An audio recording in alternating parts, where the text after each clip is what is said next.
Hey students and parents, this week for ELA, we're going to talk about words that have multiple meanings.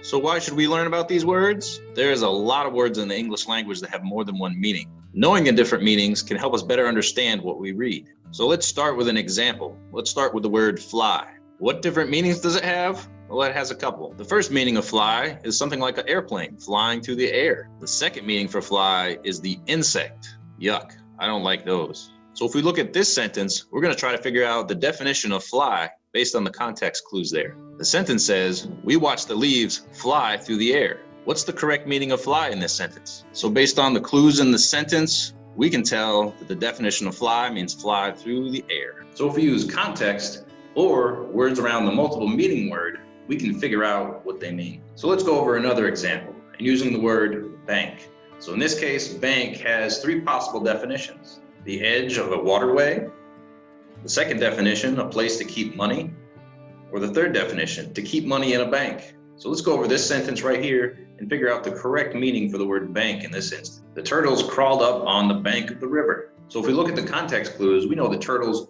crawled on this. We also know this bank is by a river. So based on our context clues, what do you think the meaning of the word bank in this sentence means? That's right, it's the edge of the waterway.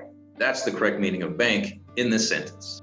So let's go over one more example. Let's talk about the word run. Let's find which of these three sentences has the same definition as the word run in this sentence. This sentence says, the creek runs through the park.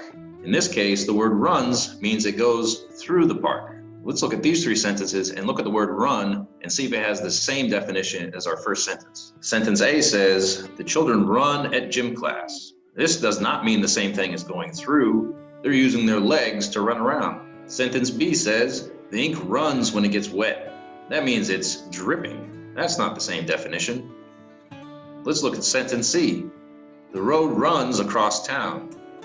In this case, runs means it goes through the town. So we found our answer. Runs, in this case, is the same definition, meaning it goes through something. So we talked about multiple meaning words, words that have more than one definition. We talked about using context clues in the words around the multiple meaning word to find out what it means. And we did some practice. I'll be posting these slides as well as some practice pages for you to work on. And I can post more information if you'd like, just let me know. If you'd like to go over this lesson in Schoology, just click on the link.